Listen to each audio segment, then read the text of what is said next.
There are a lot of moving parts in Hollywood to get any project from the page to the screen, and all those parts want to get paid. That's why we have unions for everyone, and that's why, periodically, we also have strikes. On May 1st, the current contract for the Writers Guild of America, or WGA, expires, and writers are now considering whether or not they will go on strike if their demands are not met. Here to tell us how this might affect the films and TV shows we all love are Dan Murrell and Roth Cornett.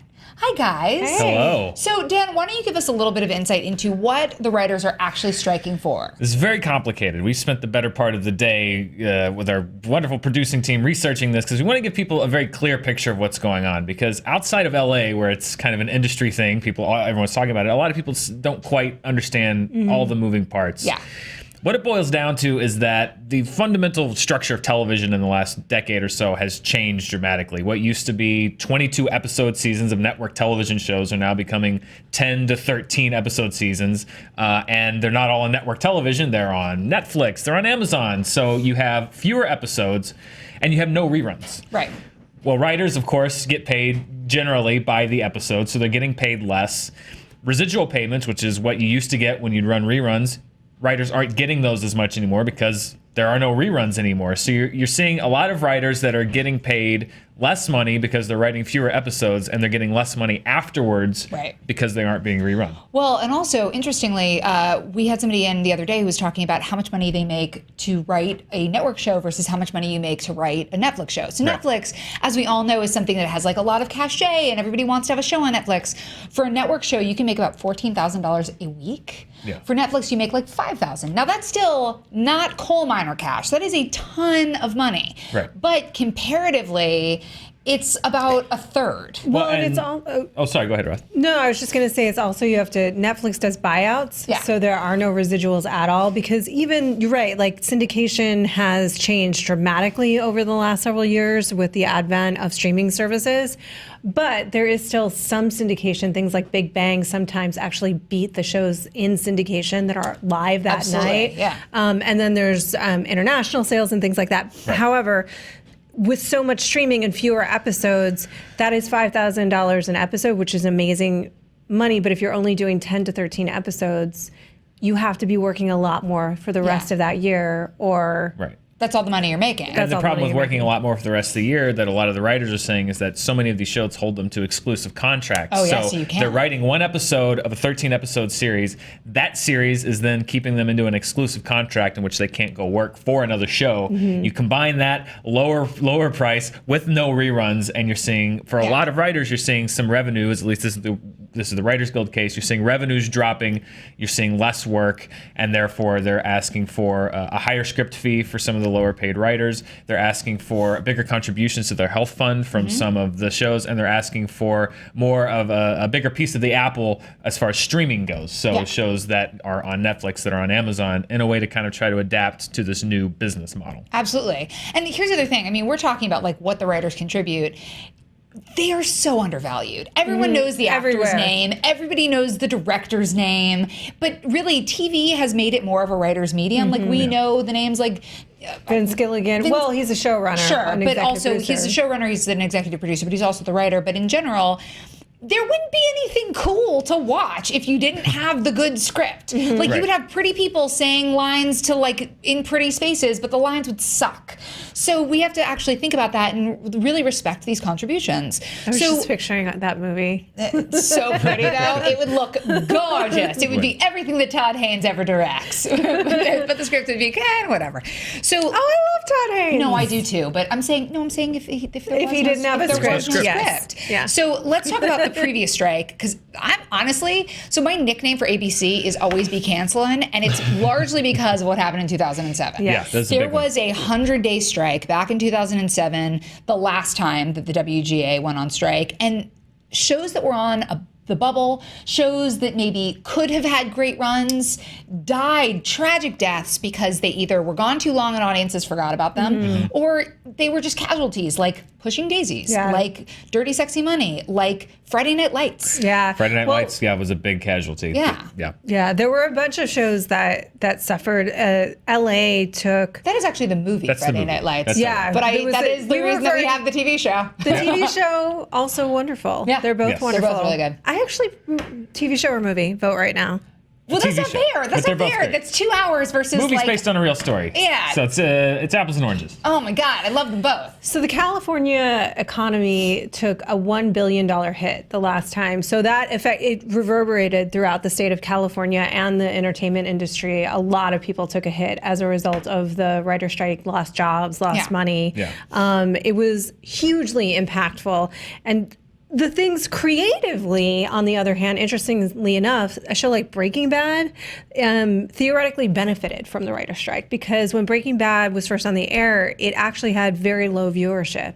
And the break meant that people were looking for other ways to catch up and find entertainment, and they moved a lot to Netflix and to streaming, caught up on Breaking Bad, fell in love with the show, and then when it came back, it had a huge fan base. And it was one of the first cases that you saw how Netflix and streaming could impact a show, and it could gain an audience over time, which means that shows now that have a smaller audience to start, the networks will sometimes keep them on the air a little bit longer if they believe that it can be a Breaking Bad and gain an audience over time. Secondarily, Jesse Pinkman was supposed to die in season 1, and Vince Gilligan changed his mind during the break. Well, this is so interesting. We're talking about how Netflix can actually take money away from the writers, but at the same time, it's an entirely new avenue. It giveth and it taketh away. It does. And I mean, John Landgraf at FX always complains about the fact that there's 400 different avenues to get your TV from.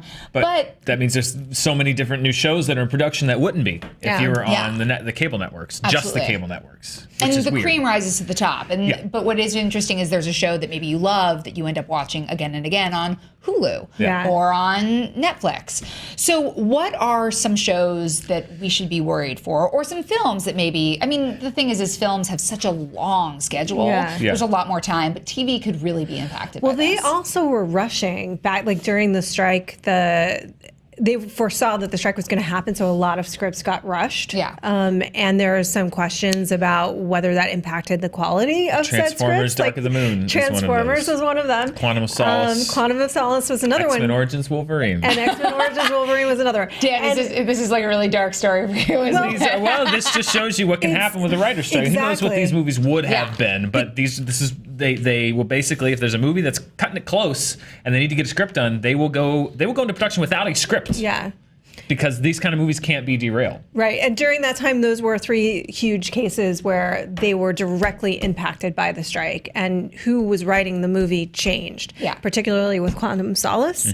And then when they had that break because of the strike after Quantum of Solace, they took the time going into Skyfall to really develop on the story. So it's hard to say the pros and the cons right now. You're right, because there's such a long lead. It's TV that will get affected. Late night will immediately go into reruns. Late night will go off the air, which is what happened in 2007. All of the late night shows went off the air immediately. And they came back after 2 or 3 weeks, mainly because they have crews. They have the guys that hold the microphones and do the lighting, do the sound. Hundreds of people, thousands when you put all the late night shows, are without work when they're dark. So that's why you saw Conan O'Brien literally spinning his wedding ring on the desk, because they can technically be in production. They're not breaking the strike if they're in production, because a lot of these guys like Conan are members of the Writers Guild. But if they're not writing anything, if they're performing, it's a line where they can be on. So they'll go on the air and they'll just wing it. Obviously, any ongoing narrative television, a lot of people think 2007, 2008 strike is largely... Look, reality was already happening because it's so much cheaper to produce, but there was a huge boom in reality because it was available. And it's unscripted, even though it's totally scripted. It's scripted, and a lot of what happens is storylines are created by producers as opposed to by writers, and therefore you can get around a lot of paying people, basically. The one genre that I've been reading that this could be the death knell for is what's left of daytime soap operas. There are very, very few of them left. They run on a very short production cycle, and if there's a prolonged writer's strike, they're going to go off the air, and they might not come back. Oh, wow.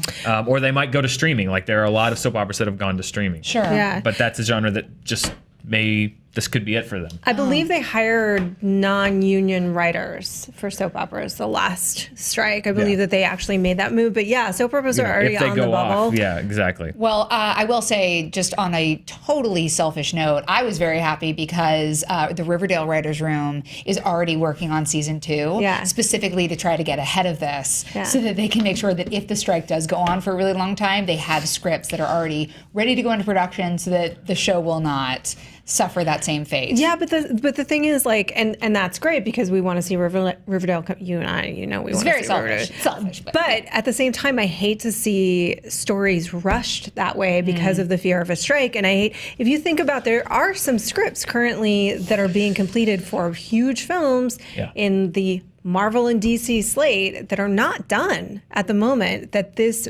potentially, and I don't know that it would, could impact in terms of them being rushed. Yeah. Is there anything in particular that you're, like, when you say that, my first thought is Flash has been in and out with the director, with the script.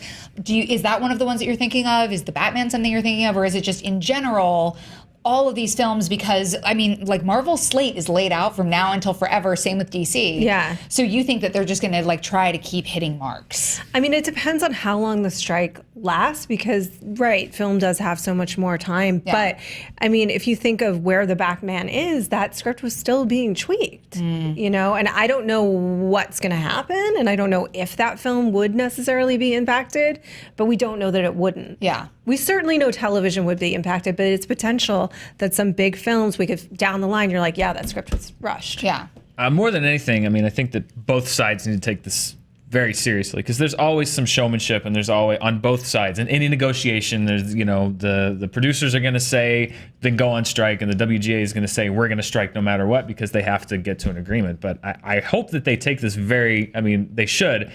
But this is more than just the writers. People say a writer's strike, they see the writers picketing on television, and they don't see the tens of thousands of people that are affected by this. The crafty people, I worked on Crew in 2007. I worked on Crew. I saw what a shutdown does to this town.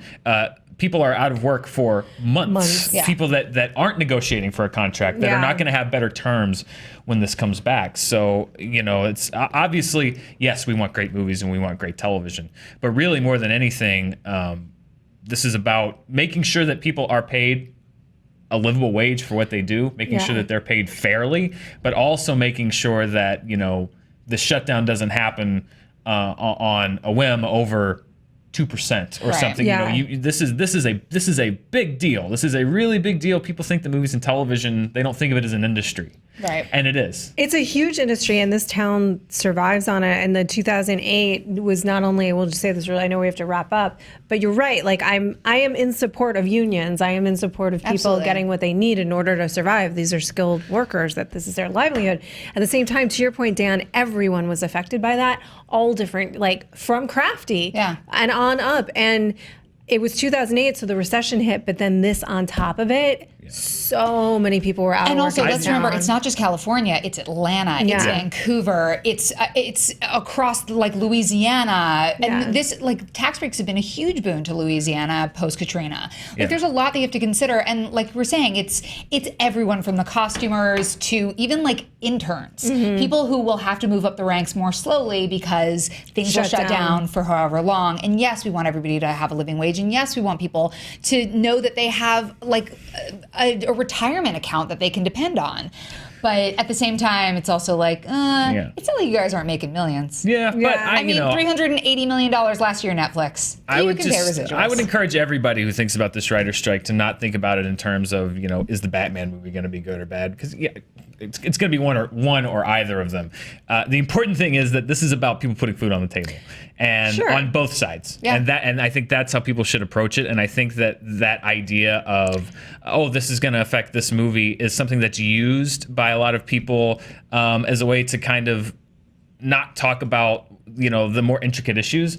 And I really think that, like, yes, absolutely, we want great movies. I want great movies. I want great superhero movies. I want great Star Wars movies. I want great indie dramas. All of that's going to stop if they don't come to this thing. So, you know, I feel like because it's movies and TV, a lot of people don't take this seriously. If you're not living here, if you're the consumer, that is the thing. I mean, to be fair, if you're the consumer, that is the thing that you're concerned about. Like, how is this going to affect because you're not thinking about the 1,000 plus people that are on every set and feeding their families that way, and that all of the people that then no longer can do that or are struggling to do that. But yeah, I mean, why should you care? What you're caring about is the final product. Here's my thing. The thing that I care about is the fact that when you have this glut of information and things that are already have like a foothold in the industry and they stop moving, guess what doesn't happen? You don't get anything new. Yeah. And because all the old stuff is like this log jam that now we have to like finish production on that, and then like new stuff just ends up like going by the wayside. So we get no new voices, we get no new directors, we get no new writers, and there's just... and you get the worst version of what was already being worked on. So it's really a no-win scenario. So basically what we're saying is WGA and Producers Guild, work it out. Please make nicey nice. Please work it out, Mom and Dad. Because right now we are in the golden age of television and we have so many great movies that are coming out, and we want to make sure that everybody from like the lowest man on the totem pole up to the biggest fish in the pond gets what they deserve. And we want to know from you guys in the comments, how do you feel about this and what are you concerned about? What film or what TV show on the bubble do you think might suffer under this strike? Comment below. You can tweet us at SJ News. Make sure to like and subscribe. And of course, you can always click here for more Screen Junkies news.